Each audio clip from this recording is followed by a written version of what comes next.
இங்கு பல ஜோதிட வல்லுநர்கள் நேரில் பார்க்கின்ற பாக்கியம் கிடைத்ததற்கு முதலில் நாம் அனைவருக்கும் நன்றி கலந்த வணக்கத்தை சமர்ப்பிக்கின்றேன்.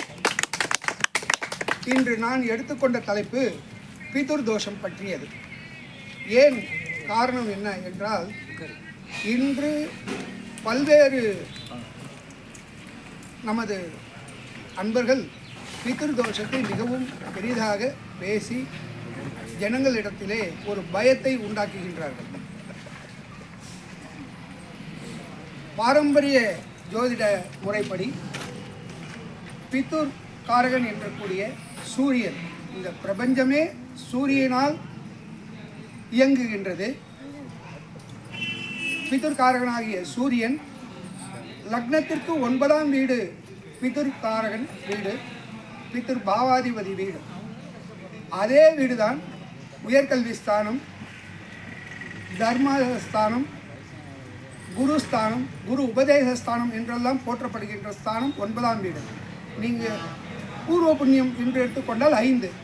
இந்த லக்னத்திற்கு 5ஆம் வீடு 9ஆம் வீடு லக்னம் இவைகளை எடுத்தால் திரிகோணத்தில் தான் வரும். ஜோதிடத்திலே கேந்திர பாவங்களை விட இந்த திரிகோண பாவங்களுக்கு அதிகமாக முக்கியத்துவம் கொடுத்து அதிகமான நற்பலன்களையும் கொடுத்துக்குள்ள பாவங்கள் இந்த 1, 5, 9. 5க்கு 9ஆம் வீடு 5ஆம் வீடு, 9க்கு 5ஆம் வீடு 9ஆம் வீடு, 9ஆம் வீட்டுக்கு 1, 5ஆம் வீடு. ஆக இந்த 1, 5, 9 பின்னி பிணையப்பட்டது திரிகோண பாவத்தில் இருக்கக்கூடியது. பூர்வ புண்ணிய ஸ்தானம் என்று சொல்லும்பொழுது 5ஆம் வீடு, இதுவே தான் மனசு, நம்முடைய மனது, விளையாட்டு, கல்வி தரம் இவைகளையும் நம் முன்னோர்களை பற்றி கூறக்கூடிய இடமும் இந்த 5ஆம் வீடு. அதே போன்று பிதுர் ஸ்தானம் 9ஆம் வீடு. சூரியன் பிதுர்காரகன். ஒருவருடைய ஜனன ஜாதகத்திலே 5 குடையவர் 9 குடையவர் சூரியன் பாதிக்கப்பட்டால் 6, 8, 12 மறைவு பெற்றால் பிதுர் தோஷமாக எடுத்துக்கொள்கின்றோம். அதே அந்த 5ஆம் வீட்டுக்குடையவர் 9ஆம் வீட்டுக்குடையவர் சூரியன் இவர்கள் இந்த 6, 8, 12 உடைய சாரத்தில் நட்சத்திர சாரத்தில் நின்றாலும் பிதுர் தோஷமாக கருதப்படுகின்றது. சரி சார், இப்படி பார்த்தீங்கன்னா எல்லாருக்குமே பிதுர் தோஷம் வருமே சார் அப்படின்னா, பிதுர் என்பது தோஷத்தை கொடுக்கக்கூடியவர் அல்ல. முதலில் நாம் புரிந்து கொள்ள வேண்டும். சூரியன் பாதிக்கப்பட்டாலோ 5, 9 குடையவர்கள் பாதிக்கப்பட்டாலோ தகப்பனாரால் நமக்கு கிடைக்கக்கூடிய பலன்கள் மிக குறைவாக கிடைக்கும். அது எவ்வாறு? காரணம், அந்த திசைகள், புத்திகள், அந்தரங்கள் நடக்கும்போது அவ்வாறு பலன்கள் இருக்கும். அதன் பின் அவர்களே நமக்கு நன்மையையும் புரிவார்கள்.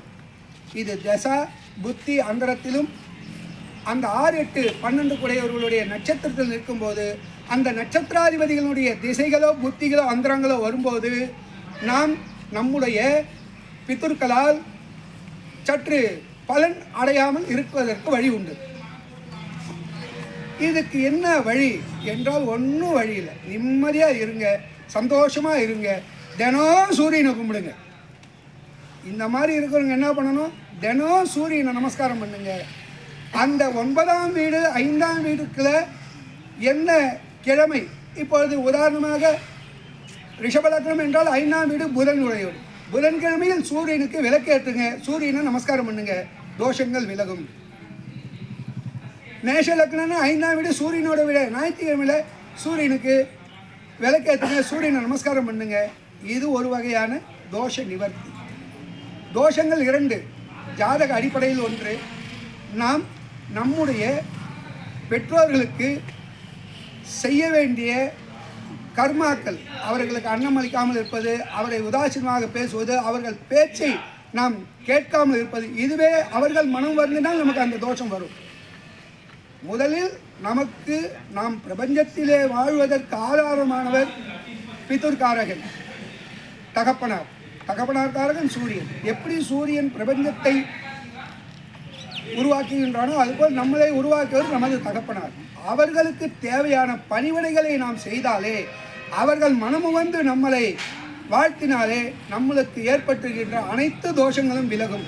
ஆகவே சூரிய நமஸ்காரம், சூரிய வழிபாடு, மந்திரம் சொல்லணும்னு அவசியம் இல்லை, மந்திரம் சொல்லணும்னு அவசியம் இல்லை. நேராக சூரிய உதயம் ஆகும்போது எழுஞ்சி குளிச்சுட்டு நிம்மதியாக சூர்யாய நமகா மித்ரவே நமகா ஏதோ உங்களுக்கு சூரியனை பற்றி தெரியுமா அதை சொல்லி தீபம் ஏற்றி விழுந்து நமஸ்காரம் பண்ணுங்க. மிக தெளிவாக நீங்கள் முன்னுக்கு வருவீர்கள்.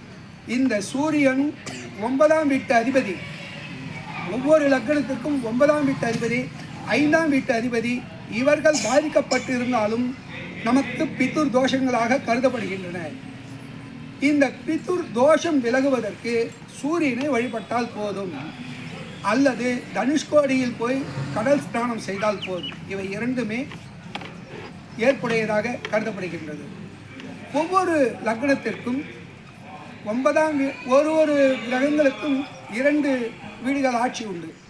அப்பொழுது அதே வீடு அனுகிரகத்தை தரக்கூடியதாகவும் அமையும். ஆகலால் 6, 8, 12 குடையவர்களுடைய நட்சத்திர சாரத்தில் இருக்கும் பொழுது மிகவும் பலன்கள் குறைவாகவே நமக்கு ஏற்படுகின்றன. ரிஷப லக்னத்தை எடுத்துக்கிட்டிங்கன்னா 9ஆம் வீட்டு சனியோட வீடு, 10ஆம் வீடும் சனியோட வீடு. அவரே அந்த லக்னத்துக்கு யோகாதிபதியாகவும் வரக்கூடியவர். அப்பொழுது அந்த ரிஷப லக்னக்காரர்களை நீங்கள் ஆராய்ச்சி செய்து பார்த்தீர்களென்றால் குறைந்தது 40 வருடங்கள் வரையில் அவர்கள் கஷ்டத்தை அனுபவிப்பார்கள். அவர்கள் முன்னோர்கள் சேர்த்து வைத்த சொத்து அவர்களுக்கு நிலைக்காது. இதுதாங்க தோஷம், வேறு ஒன்றும் இல்லை.